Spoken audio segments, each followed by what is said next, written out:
Welcome back to Season 5 of CX in the Wild, where we capture conversations with the leading voices of customer experience from around the world.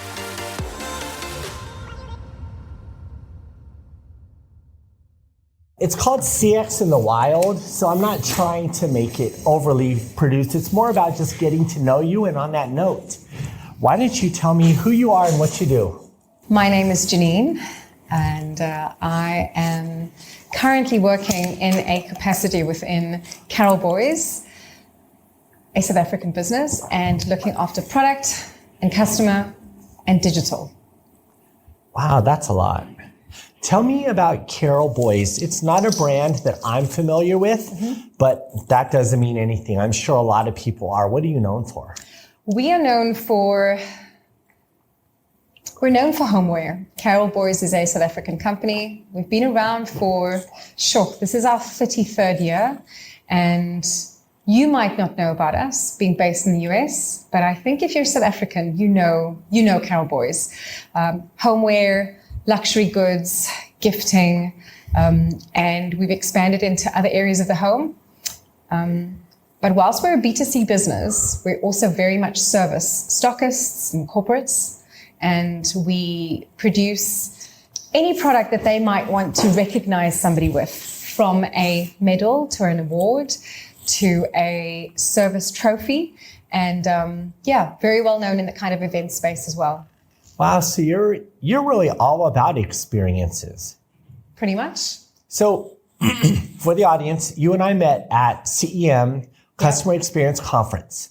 And so many folks there are on the customer care side, and their brands selling technologies to facilitate the industry. So when I had the opportunity to talk to you, it was such a bright spot because doing these retail experiences, the breadth of product experiences that you do, but full disclosure, I've spoken to a lot of product managers across the US that don't actually make the products. So here, just a minute ago, I got to speak directly to one of your product managers who he comes up with the idea and then makes it. So in speaking to you, I'm really at the genesis of product experiences. Yep. So with all that, thank you for your time. Thank you. Thanks very much. I mean, Dennis, I should start off by saying that our company was founded by Carol Boys herself, right? A person who was started as a teacher and decided to do design and actually started off selling jewelry in a little place called Green Market Square over here in Cape Town. And a lot of people living here will know what that is. Just imagine tables, big market. And she started with a love of creating design, and that has facilitated the opportunity for all of our designers to learn from scratch. So from concept, from idea, onto paper, or should I say onto computer sometimes, into a workshop, molding with their hands, designing 3D shapes, and ultimately bringing it to life. And let's unpack bringing it to life. Yep. Because I've already just had a real glimpse, and sometimes bringing it to life is synonymous with go to market. And just even in the brief minutes I spent before you came in, I could see you were crafting experiences in your products that you're attempting to make a product experience different or better somehow. Is that fair to say? I don't want to... Yeah. No, absolutely. I mean, the same way you can segment a customer base. So in CX, we can go, are we targeting a new customer or are we targeting an existing customer? In the way that you mold your communications into an email and craft it into an SMS for somebody to feel like they're valued and you want to engage with them, it's exactly the same for product here at Carol Boys. So we're thinking about the customer that loves shape, that loves sculpture, that loves art, and taking that idea and going, what does that look and feel like in a pot, right? Down to the handle, what does quality look like and what does premium product look like in the thickness of the wool of something that you're about to cook with. And similarly, that translates into cutlery, into dinnerware, into serveware, into the way that we're entertaining. And we're ultimately trying to create conversation, and we're ensuring that we create moments and special memories. So this is not transactional with our brand. It's actually about saying, we're giving you something amazing that you can pass through generations, and that for us has major impact. I want to just pause, and it's so easy to roll through these conversations and miss what you just said there. So I just had an opportunity to see one of your pans. Yes. This pan has a unique handle. Yes. The handle, my son is a chef and he works with all these different pans. Number one, my whole life, I've always been like, what is wrong with these handles? Number two, even the handles that attempt to have like this trigger grip and stuff, I'm like, that's better. I like it. But your handle is entirely different. And it takes a lot of courage to cast that much metal in this kind of product to go to market. And the only way I can think that you would even have the guts to do that is if you truly believed that even the handle experience, it's a tool, like Absolutely. How it fits in your hands. But can we just talk about the courage? Yes. And because the insights, everybody will say they have them, but let's talk about your courage in product design and crafting experiences. I think it comes down to company culture, right? I mean, you can be in an organization when you do product development and tell people to have fun and be brave. But to enable an environment where you give your product design and your product development team the ability to, one, create a safe space to enable that conceptualization. Two, give him the funding. Three, go, if you feel it can work, test it. Make sure that whatever comes to market is going to be scientifically right, technically, just astute and perfect. But third, allow a really fun way to engage. And that's what this handle does. I mean, it's ergonomic. When you did you feel it? Yeah. When you kind of put your thumb around it, it feels right. And everything from the angle to the thickness to the curvature, the way that it connects to the actual pan is, it's magic and it works. So, and it's come together so beautifully, obviously, everything being mirror polished.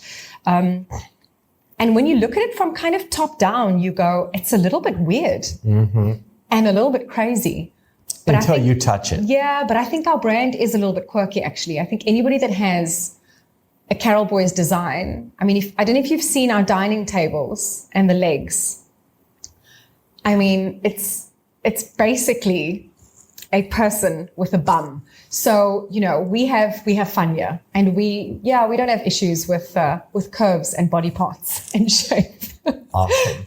So you spoke about your culture. So a lot of people say everybody has to check the box on their company culture. Yeah. And I can tell you, having gone around the world, I can tell you from just a few quick seconds who really has a company culture of innovation, who doesn't. True companies that have customer-centric cultures of innovation, they fail fast and learn faster. And so what happens is there's a permission to experiment, and there is a safe place to do it. And you can see that come out. Like in that handle, that handle says everything I need to know about your experience culture. But I do think that the leadership has to have bravery and a sentiment of experimenting, Absolutely. Yeah. Absolutely. So Charles Boy is Carol's younger brother. He's our CEO. And that's exactly what he enables here. I think one is just do a lot, right? So we get everybody involved in the idea phase. So guys, we want a new range of cutlery, right? Everybody gets to come to the fore with their ideas and conceptualize before we actually get to the point where we go, what can work? But more importantly, we might get to that point where we go, we're not sure. And he goes, well, we might not be buying 10,000, we might be buying 1,000. Let's test the market and see. And I think the piloting of ideas when it comes to design is it enables every person to feel like they have a voice.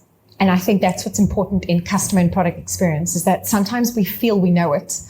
But if you haven't trialed a different way and if you haven't been given the opportunity to pilot, you'll kind of never know. And that's what we've enabled here. So whether it's a bottle stopper, whether it's a dinnerware range, whether it's a range of new glassware or cookware or bakeware or furniture, our team comes together in the beginning to kind of throw all of it into the top funnel, and hopefully what comes out sometimes is a mixture of everybody's idea, which I think is really fun. You have an idea funnel. That's fantastic. And what you said there about bringing it back to having the market help you. Your customer-centric voice right there. Like if they don't like it, you don't make any more. Absolutely. All right. Talk me through your job and what do you do? So my title is Chief Product and Marketing Officer. So my role at our executive level is to ensure that I am voice of customer and really trying to understand how our brand is resonating. So that means really keeping an ear to the ground from a digital perspective. What are they asking us for? What are they saying about product? Potentially, where do they want a new store? So it's everything from location to experience. And where things go wrong, we listen even more. And for me, when I say where things have gone wrong, it can be anything from how quickly we need a package to be delivered, to the type of gift wrapping, to the thickness of the box that might be sitting around our product, or the content that they'd like to see come to life a little bit more. When it comes to product, I work with our teams over here, our designers and product developers, to ensure that newness and innovation is at the heart of what we do and that we stay relevant. And I also look after our digital channel. So it's been a year in with our new website. It's going really well. And lots more to come. Hopefully taking our brand overseas in a more intentional way. And I think that's what's going to be really exciting about Where the next overseas do you want first? So as our brand has had an online website for a good number of years, and we do currently ship to the US, to the UK, to Australia, to New Zealand. And whilst those e-commerce stores are there, it's very much around waiting for international delivery. So we're needing to get to the point where we have partners that allow us to have a presence in international spaces so that more people can have access, I'm going to say, in the quickest way possible. And that's what we're currently doing at the moment. You can find us in stores in the US. We're in Neiman Marcus at the moment. We've been in Bloomingdale's, Upper Crust, but very much, we send volumes a couple of times a year. I think we're at that point now where we feel like we've got legs and we have the ability to scale in a more impactful way. Okay, well, I'll definitely want to keep posted on that. Tell me about... Do you have any particular philosophies or strategies around CX? And the reason I ask you is you have an interesting perspective being the brand and the product. Yeah. What is your mantra or the thing that makes you tick? It's a very interesting question. I think, we take a step back a lot and go, why? I didn't say why we're in business. I used the slogan earlier about creating conversation, right? It's creating pieces whether that's for your bag and it's a flask, whether you're having coffee or tea at home and it's a mug, or you're hosting somebody for a dinner party. We want somebody to walk in and look at our product and go, ooh, that's a bit different. Where did you get it, right?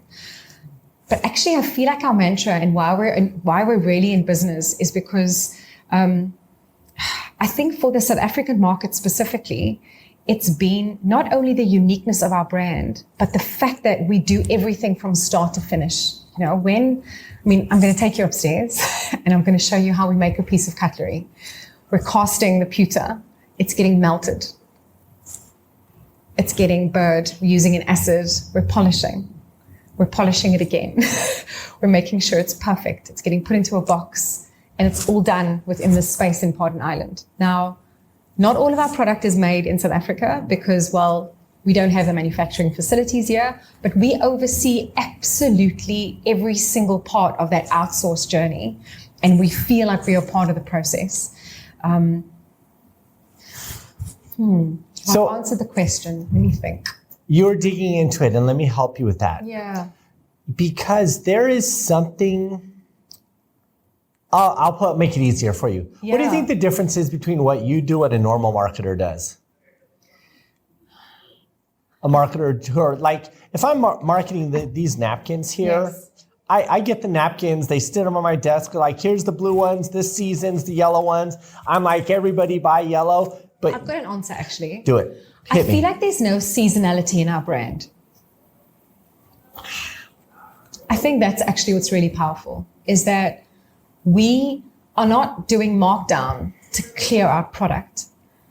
Our brand is timeless. That's actually what it is. You know, when you buy something from Carol Boys, you're never putting it away because it doesn't get used for 6 months. You know, it's there because you're putting it out, and it's got sentimental value, which is really quite. It's very hard to describe, but I think it's in that. It's not seasonal, and it's timeless. Yeah. It really is quite timeless. You know, it's like, I think Henry Ford, I make these quotes up sometimes, yes. But he said something like, if you ask people what they wanted, they want more horses, you know? Yeah. And faster horses. And you're in product development, you're really looking for something that extends further than a season. Yeah, you know, and it's, you know, it's in our motto. It's, you know, it's functional art, and it means that, you know, when people have art, they always want it on display, and because it has form and function, it means that you can use it and you can engage with it, and that's a very, very big part of our brand. We're a design company, yes. We're a retail business, yes. Do we provide homeware and gifting? Absolutely. But there really is something very unique about the functional art and form that we produce here that gets handed through generations. Do you have a experience success story you'd like to share with me? I've got a few, actually.